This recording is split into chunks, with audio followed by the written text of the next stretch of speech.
right, cool. Anything rocking your world right now, Michelle? Anything that you're sort of excited about? You want to sort of chat about, say about? We got 10 minutes. I what do I want to chat about? I just finished a self-love course. I probably won't launch it again until next week, but I do want to just encourage people. We're talking about this one-on-one work, but I think the group work is amazing too. Mm. Like I've seen this for the like 4 or so years that I've been doing group work, at least online, that people learn a lot through watching someone else go through an experience. We have the mirror neurons firing. We just are like, I think our minds get cracked open when we're in connection and community. Yes. So I'm just finishing that right now and like figuring out what my next thing is. Like I might relaunch a course that I had called, I don't know if I'm going to keep this name, but I called it Go Big, a course to tap into your greatness. And it is kind of what we're talking about right now. Like, how do we continue to expand into life? And for me, it has always started as an embodied practice. Mm-hmm. Like, for the decades for me as a dancer, okay, how does this relate to my body?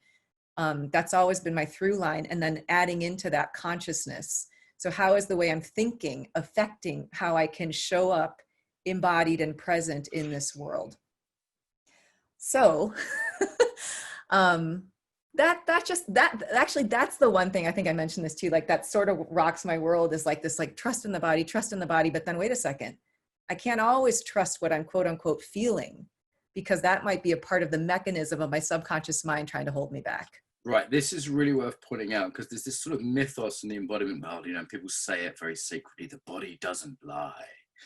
And, there's some truth in that. There's some wisdom in that, but there's also some bullshit in that, you could have I don't know, one of the examples we've talked about, money, some kind of belief that money is bad and I can't make any money. And you will feel like shit when charging a client for a perfectly legitimate piece of work, right? Because you've got a belief that's not serving you, which comes from this background, all the stuff we've talked about, being loyal to poverty, blah, blah, blah. At that moment, you will feel terrible. That moment, your body's fucking lying to you. So it's like I think this needs to be balanced.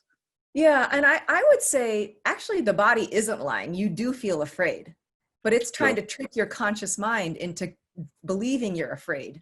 Let me reframe it. Your body isn't your higher self at that point. It isn't your wiser self at that point. Well, yeah. And some, like I've heard people talk about, then your body's becoming the servant of your mind, meaning your awareness, rather than your awareness, like your body serving your awareness. Master of your awareness, rather than your body serving your awareness. And awareness being like your highest intention. Let's use the money example, since it's simple. You want to charge more money because you want to make something different possible, but your body's afraid. Yes, it's afraid. It's not lying. But it's just about getting into that loop, like learning enough, exploring enough, being around people who've already made that change. So you understand it, and then you experience it. You say to your next client, like, your secretary said, like, it's this much. Oh, wow, look, actually, this is a new reality that I hadn't imagined before. This is breaking my paradigm. That lets my body feel relaxed when I go into the next conversation. When I say this, it lets me be confident about what I want and what I'm here to do. And I feel like that's only something a person in and of themselves can know. It's not what someone else tells you is the truth. The truth is the truth. I've definitely seen, almost say with money again, again, we're working with it today, like there's a tolerance with the body for money. The first time I said that day will cost £2,000, I could barely get it out of my mouth. These nowadays, it's like £2,000. It's just like I'm saying, this is a pink note, this is a pen in my hand, it's £2,000. It's just not a big deal. And there's a way in which you can build tolerance, I think. And I've also seen people who've come into money quickly not be able to tolerate it as well.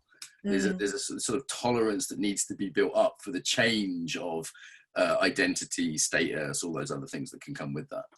Totally, like structural foundation. And I think that's something we can actually practice in and of ourselves before the thing shows up. Like that's it's like that thing of visualization, like becoming, resonating with the idea or the thing you want to create, and really practicing that through your body. Like, I feel amazing when, this number shows up in my bank account or something. And that we need the body on board, because if it's just a thought, it will go nowhere. The body's going to be like, hell no.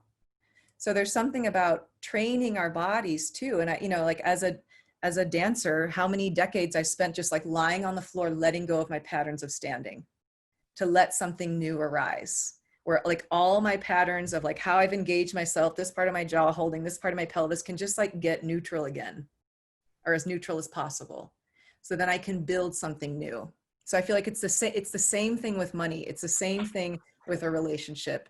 And I feel like that's how my history in embodiment has been able to serve me in supporting people in their own human potential.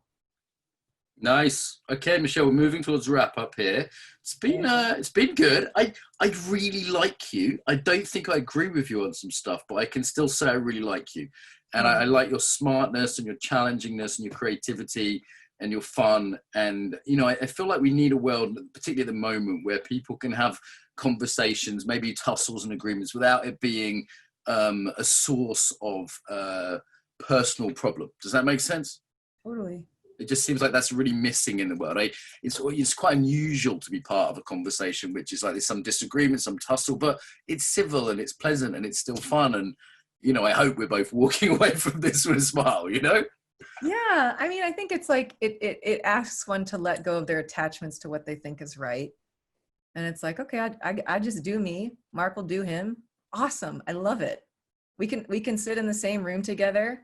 I don't have to like be down your throat trying to convince you of something, you know, because I don't know. I think there is like, here's something that was awesome for me in learning about body talk. It's like, oh, we actually exist beyond space and time. And I know we don't have time to really go into that. I'm just going to drop that in at the end of the interview. Oh, by the way, we exist beyond space and time. We got 5 minutes left, so go for it. Okay, so just Google quantum theory for anyone listening. Just look at that and see what you think about that. But yeah, I mean, I think it's just like we can put whatever kind of value and meaning we want to on anything.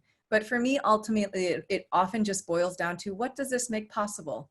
What do I want? I want to sit here and be in communication with you. I want to be at peace. So I'm not going to try to make you think what I think or behave the way I want you to behave. That sucks. That's hell. You should teach the millennials this, Michelle, not to try and convert people with religious fanaticism. We can do a little bit more of that in the world right now. If you're under 40 and you're listening to this, this is for you. So good. So 2 things. Where can people find you on the internet, Michelle? Where's a good place to look you up and find your stuff? Yeah, you can go to Instagram, Michelle Boulay, but also go to michelleboulay.com. My name is spelled with 2 L's in the Michelle. Go to michelleboulay.com and you'll be able to go directly to my coaching and healing website or to my dance website. They're both there. They're both beautiful. Worth a look. I'm gonna. What are you on the gram, Michelle? I can't find you on the gram. Michelle.Boulay. .Boulay. That's where I went wrong. Instagram's not got a very good search function. Michelle.Boulay. I'm adding you on the gram right now. Fantastic. Okay, I think that's you. B-O-U-L-E-S, because I can't spell. Is it French name? It is French. So there we go. Michelle Boulay. I'm following you now. Cool. Awesome. And do you have a closing message about the body, Michelle, for all our listeners? I just feel like what a gift it is to have this time in like with a body while we're alive, even as it ages. Like, what a gift. So for me, it's like, you know, I got this being raised Catholic, like your body's a temple. but in a way, it really is. Like, what a thing we have. It's like this thing that we have to express through, with and through while we're here. So I would just say, like, honor it, trust it, let it take a ride, let it change. Beautiful. Michelle, thank you so much for your time today. I got to run now, but that was good. Thank you. You're welcome, Mark. Thank you. Cheers. Bye-bye. Right, bye.